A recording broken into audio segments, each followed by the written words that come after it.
My humble respect to Guru Mahan, Guru Piran Sivasangran, Guru Piranyo, fellow Jnanis. I'm going to today cover, the last time I covered the school of thought of the dualism or Advaita school of thought. And in the school of thought, we saw that how the concept of God, the concept of self, and also the concept of nature, and how they are seen as distinct. But as we intensify our bhakti and also our intensity, we see that bhakti leads to jnana, and eventually there's a convergence. The second school of thought today I want to speak about, which Swamiji touches on, is Monoism, or in other words, it's the Advaita philosophy. And you will see here that in this, I have a picture here of a swan. And in the earlier picture of the Advaita, I had the rivers all converging to the same ocean. Here I have a picture of a swan. And this swan in the Advaitic teaching has a very important meaning. Advaita speaks about the one universal truth. There is no two. So here the swan has got important meaning, and one needs to understand this meaning, and you'll see that the meaning leads to one's own important aspect of our own substratum. So this Hamsa is called in Sanskrit Hamsa or swan. And if you reverse that Hamsa, it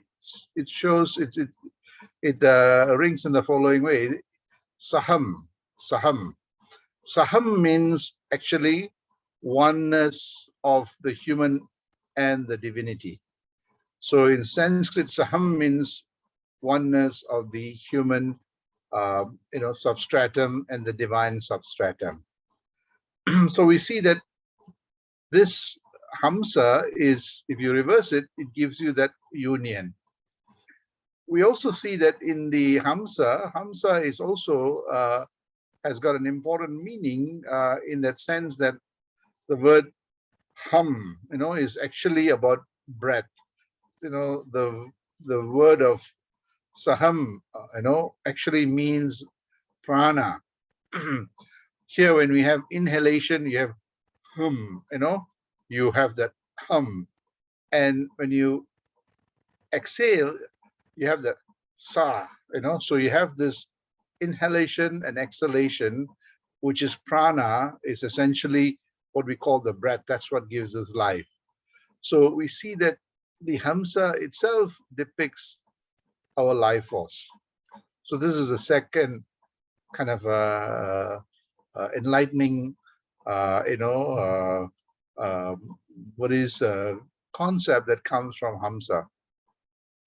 The other important part is that if you take Hamsa and if you repeat it several times, if you chant it, Hamsa, Hamsa, Hamsa, what do you see? That the Hamsa, which is swan, becomes Saham.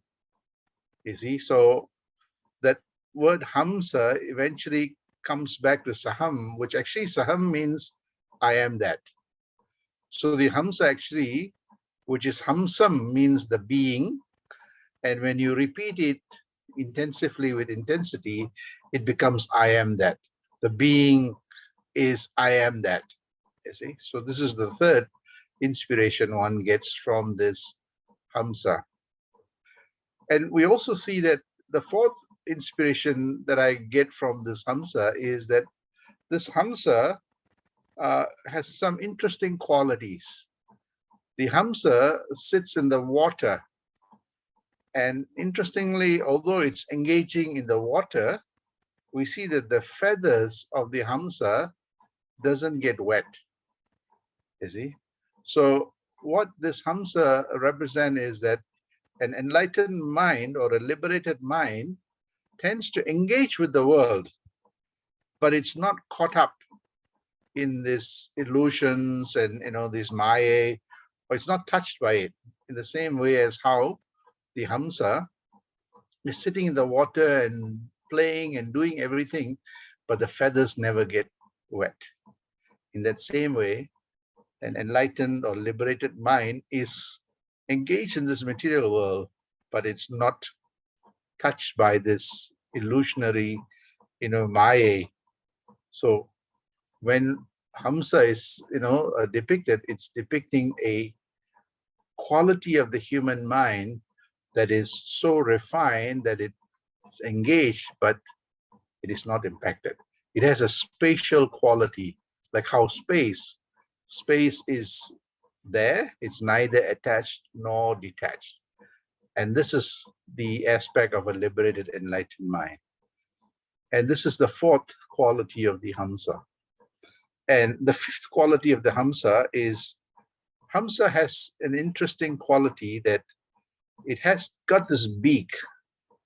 And as how you see in this picture, it dips its beak in the water and it just draws in the nutrients. And anything that is of not useful, it really, it does not, it just, gets rid of it.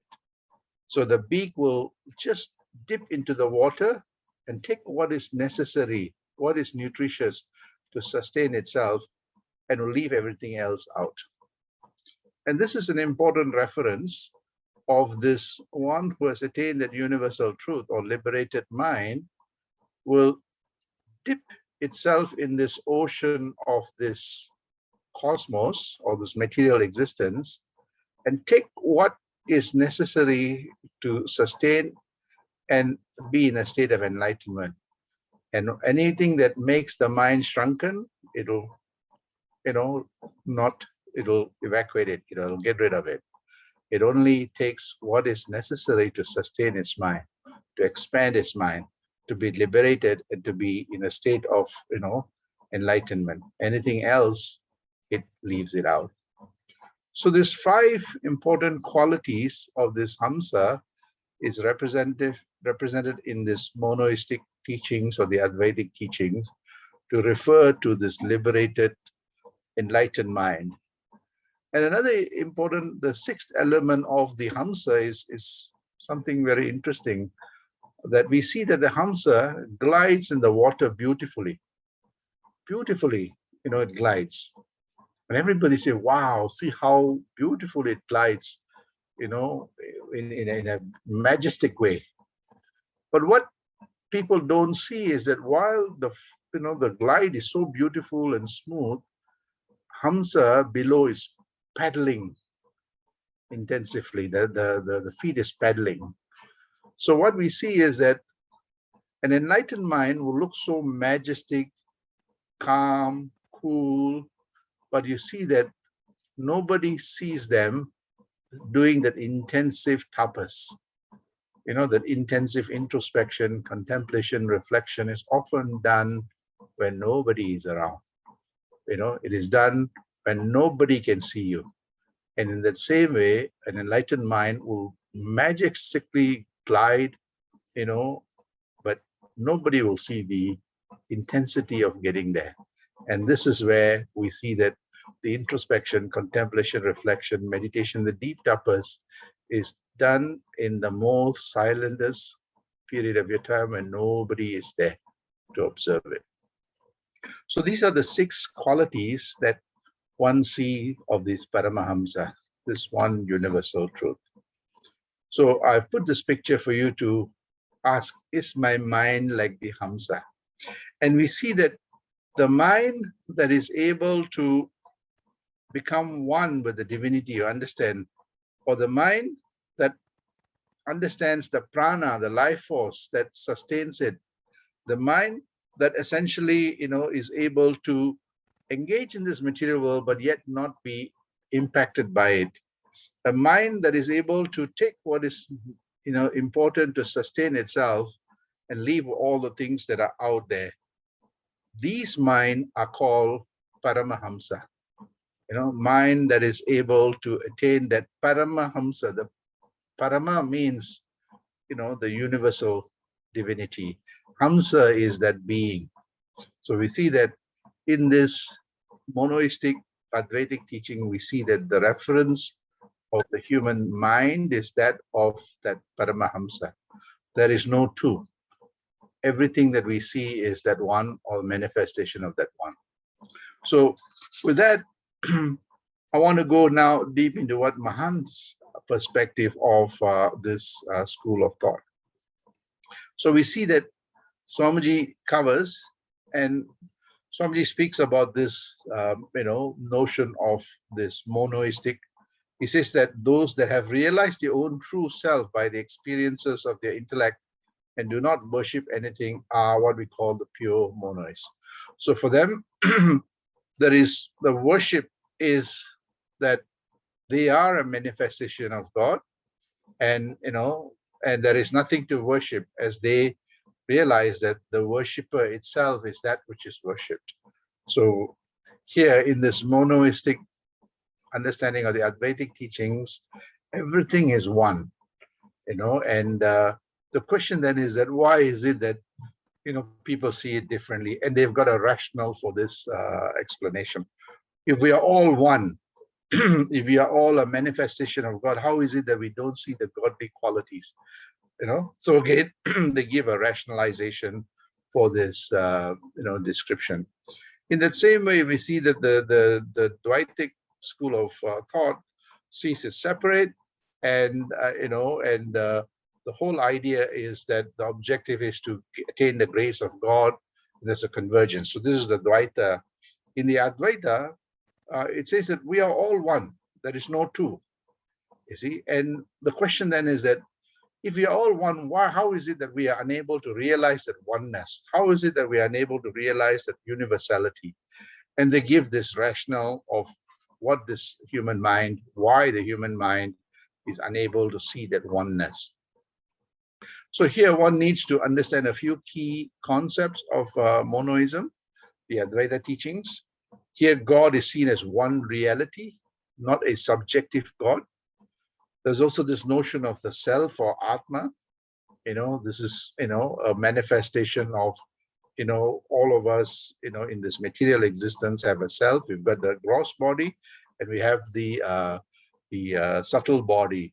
The Atma is the self. And then there's also this concept of Maya, or the power of illusion, the change that is happening in this material world, the forces, the laws that exist in this material world that is continuously changing. That which change cannot be true. You see, so here they see that the material world with time, four-dimensional universe with time, is continuously changing. In that change, we see that this notion of illusion, and they explain what this concept is. And also this notion of avidya, you see. So here, the state of ignorance, avidya is essentially just ignorance of the truth, knowing the truth. And the last concept is actually moksha, which is actually liberation while living. So we see that in this monoistic teaching, here, God is the only truth. There is no difference between God and that individual self. Whereas in this Advaitic teaching, there is this separation, and through bhakti and intensity, one converges. Here, the Advaitic monoistic pure monoism says that there's no difference between the two. They are all one. It's a manifestation, but they are all one at the core. So here, in the monoistic teaching, God is the ultimate supreme reality, which is transcendental to change and so on. And that's who we are. You see? So here, everything is a manifestation of God in different forms, but yet it is still God. And the whole notion that, that they say that, are we separate? No, we are not separate. An example that often is given is that if you look at the gold, gold liquid, gold liquid can be used to form ring and earring and chain and so on. The form may be different, but the gold is still the same. So here, Advaita will say that you are the gold. No matter what you take on, whatever shape you take on, whatever form you take on, that is just illusion, because a ring can be a chain, can be melted to be changed. All these are changes, but in gold, you are still the gold. So Advaita holds on to this notion of the essence is still the same. The manifestation, everything is a manifestation of God. So the question then one would ask, how is it that I don't feel this one God or the universal God? And there is an explanation to this. So an example that is given here is that I want to show you an example of what a simple Advaitic teaching is, that if you look at electricity, right, you see that the electricity, is generated from the power station, and we see that the electricity carries immense kilowatts. But by the time it comes to our home, we see that it is about 240 volts. So it makes its way through, and there is this step down that takes place. The transformers step it down right up to it comes to our home, which is about 240, and it's there to power all our appliances.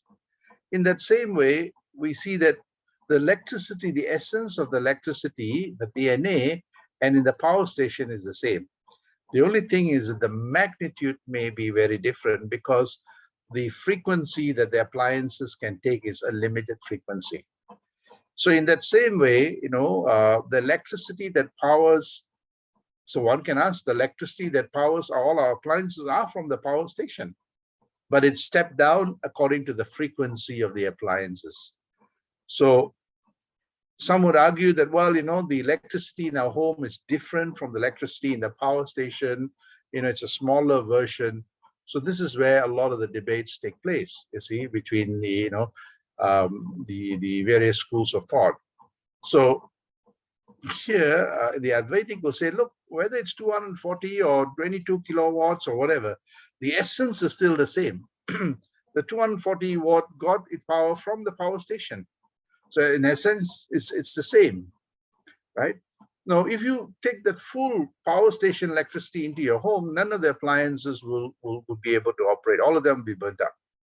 So in the same way, our body is somewhat like a home that steps down. There's a stepping down of that frequency, so that the mind, which is able to enable the neural pulses to operate, to cognize the world, is adequate, because the frequency is very different. But in essence, that if you want to understand the electricity that is running in the appliance, and you want to see where is the root of this, you have to trace it back to the house, the cable, all the way right up to the power station. And that whole process is called the yoga.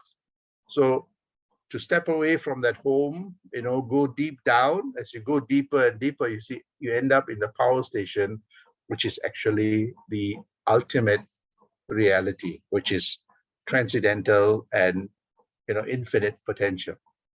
So this whole idea, then the debate is about what is the form, but Advaita say forget about the form. What is powering everything is actually this universal reality. A God itself is a manifestation of God. So then the notion of Advaita is that, why is it that we are unable to cognize this and unable to cognize this oneness? And the whole idea comes to this notion of illusion or maya. And he says that our mind consists of various attributes, and that attributes give us this illusionary, transitory, fleeting experiences that are continuously changing. He talks about the goodness, sattva qualities, which is goodness, constructive, harmonious. That in itself is important for this material world, and it creates an illusion. The same thing with passion, active, confusion, and the tamas, which is actually a little bit more destructive, chaotic. He says these three qualities or attributes are part of this material nature. And material nature is imprinted in this because the frequency is a different frequency. Hence, these qualities are enabled by nature to function in this material world. In the same way, how the switchboard outside your house steps down the electricity so that the appliances can operate. In that same way, there is a stepping down that takes place to enable us to experience this material world, which has got a limited frequency. Now, this is important. So it appears to be a lower quality or a lower level that gives you that experience. And this is the part that is really important, which is, that we see this notion that most ordinary people are caught up with this material world and, that frequency, and they're unable to cognize the power station, unable to cognize the force that is coming from the power station, right? So what Mahans and other great saints say is that if you're always caught up in your home, this material body and the experiences, you see that it is hard to cognize something which is far greater, because the mind often is caught up and tuned by what you often think about, you introspect, contemplate, reflect. If you're continuously introspecting, contemplating, reflecting on the material world, we see that that's the frequency that the mind is attuned to.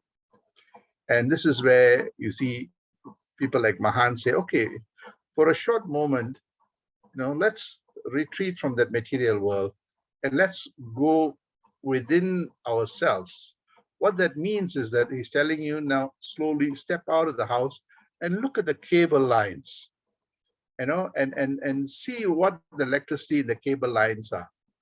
And then he says, okay, now once you understand that the electricity, the cable lines is different from the electricity in your home, and which is much more higher. Now proceed further, take your steps one by one, deeper and deeper and deeper, and ultimately you come to the power station, that which generates. So he says that appearance of that lower level of, the experience, you see that is because we are so caught up and attuned to it. And he says this state is the state of what we call avidya. Avidya is the state of ignorance, because we are in a state of limitedness, not realizing that the limitedness comes from that unlimited power that is, giving you this appearance of this limitedness in this material world. So this yoga means to be in union with a higher order substratum. So this whole idea of why we are unable to experience this oneness is because of being caught up in this material world, drenched and entrenched in this material world. Our mind is the frequency is so material in its nature that it's hard to pull away from that gravity. And as the material world is limited, we see that our own personality becomes limited.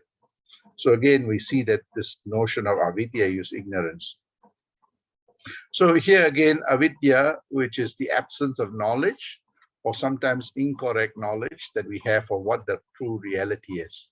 For many people who are very material, we see that if you ask them who you are, they say they give themselves a title, gives this, the bank accounts and their wealth and all those things. It's everything material. So he says that, that continuously changes, you see, and this is this notion of not understanding who you are. And this is what called avidya. So again, the second concept is this adhyasa, which is actually superimposition, which is a projection. So you see that, as how the electricity is the power station is very big, it's coming through to your home, and it's projecting a much more lower order because of the stepping down. And we see that because of that projection, we get caught up by the projection. Another example is that if you see the light that is passing through a prism, the light is white light. The moment it hits the prism, you see that all the spectrum comes up. And the prism is what is superimposing that white light into multiplicity of colors. And it is, so we get caught up with all the colorful things, not realizing that everything comes from that one.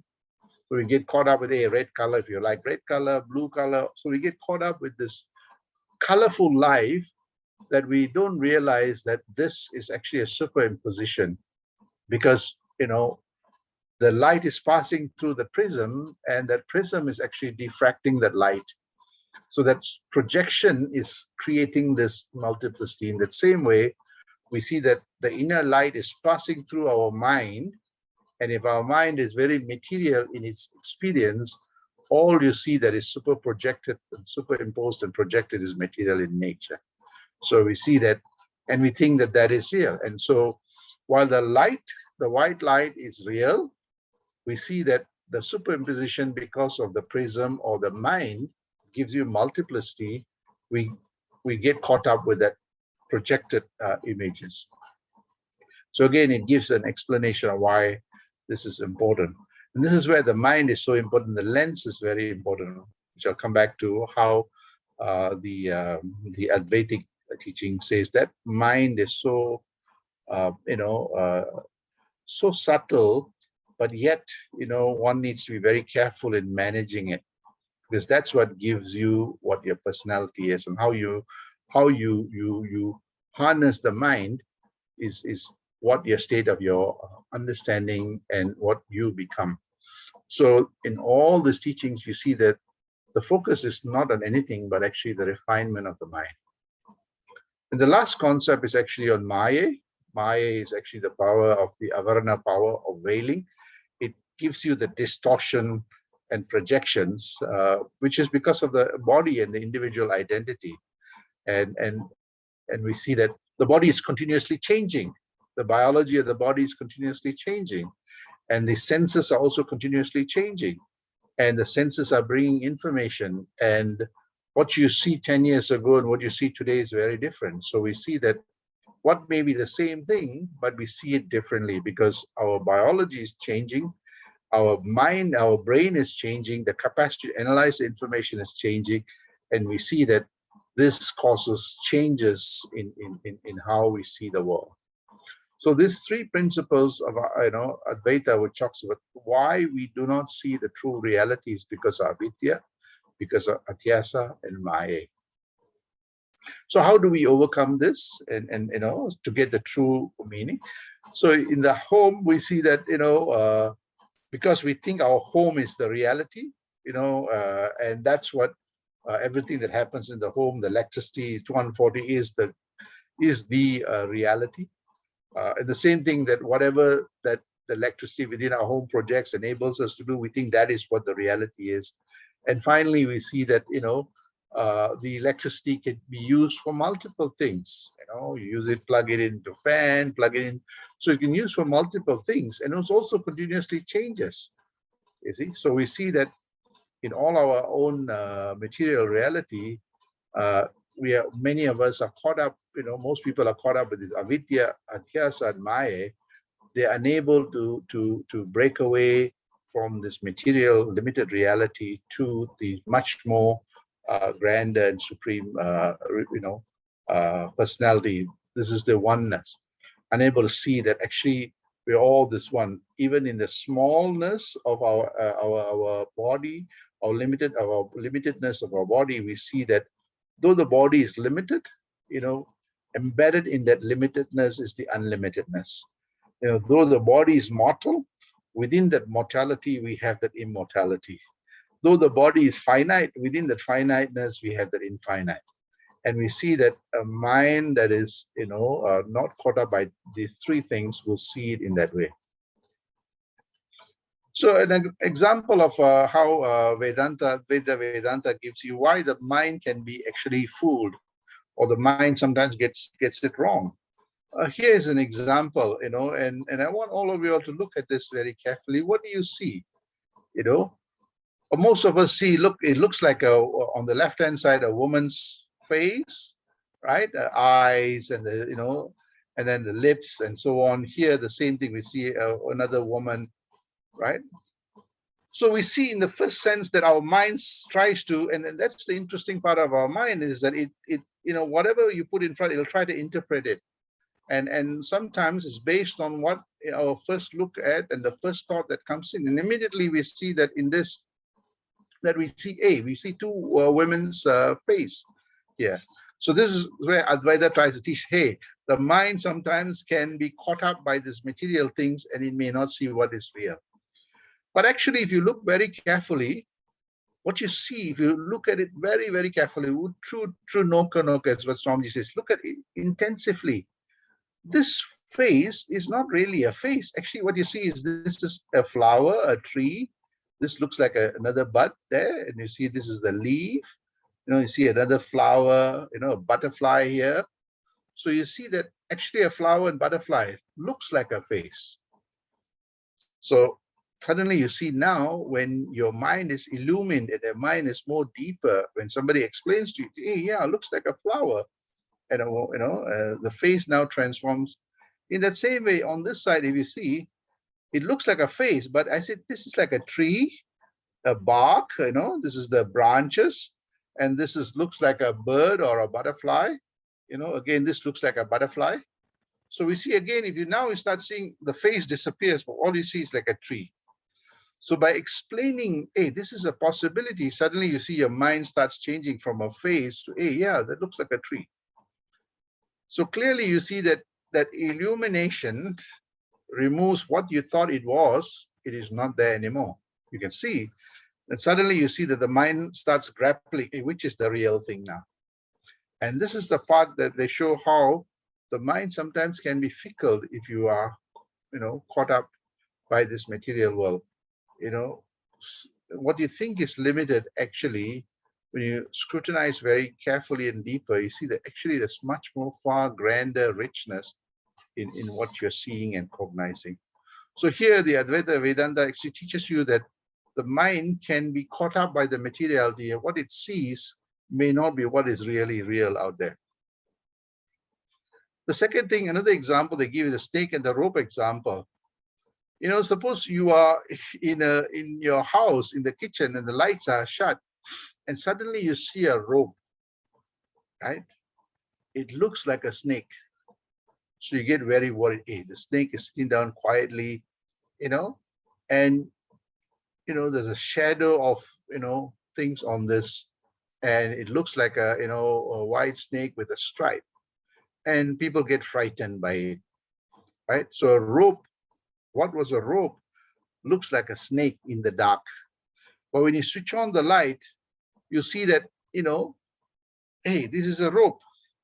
So what you see is that the avidya actually superimposes the illusion that this looks like a snake. You would have seen the snake somewhere, and it superimposes that onto this, rope. So how do we get rid of the superimposition? We have to go to the true reality. In Advaita, they call it Brahman. Mahan calls it big I, and so on. So we see that when I switch on the light, what does that mean? I get better understanding. I get better view. When I get a better view of things, what I thought was a snake is actually a rope. In that same way, we see that when we don't know anything, we have a particular understanding, particular reality. But the moment the light bulbs switch on, this is completely different. In that same way, we think our material personality this is what it is, a limited. The moment the light bulbs go on, say, hey, actually there's such grandness within me. And this is what Advaita tries to teach us, that why we see the limitedness is because the mind is not illumined. The mind is caught up in this material reality. The mind is in the state of avidya. So it's either in the state of avidya, adhyasa, or in the state of maya. The only way to dispel this is one needs to inoculate the mind with, this notion of this enlightening experience. And this requires, introspection, contemplation, reflection, and meditation. So this is two examples. Another example is mirage of the water on the road. When you're traveling far away on a highway, we see that, the superimposition of a mirage of water, and it's actually a reflection of the heat. Again, we see that the superimposition, we think there is water. The mind says, hey, it looks like there's water, but actually it's a mirage, and again, because the mind is in the state of avidya, we see that, the mind things get superimposed, and what we see may not be true.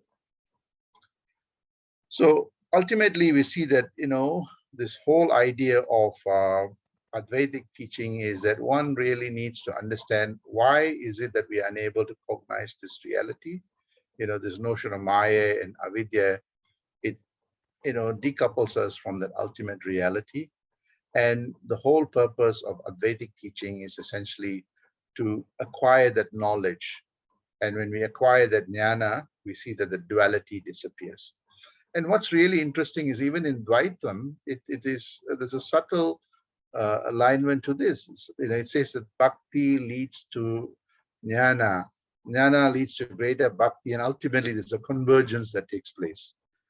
In the Advaitic teaching, he says that, when one acquires this knowledge, the duality disappears. The duality between the self and God disappears. He says that once realized, when one realizes this, hey, I and the self are the same, this is what we call self-realization. You see, and when the moment you got it, you see that the avidya disappears, the ignorance completely disappears. And the whole idea of moksha is not about heaven and so on. Moksha here is actually free from avidya. We are removed, from that ignorant state, and self is actually God itself. So self-realization is actually God realization. I have this term called self-realization. If you see self here, the first S is actually silence realization, the absence of this materiality. And you see that when you attain that absence of materiality, we have that E. E is actually, we have that, expanded, consciousness. We are no more that limited. And we see that the L actually is liberation. We have that liberating, we are not caught up by illusion and so on. And the F there is actually finality. I am that, it's so I am that. And this is what the Advaitic teachings are. So, Sandosham,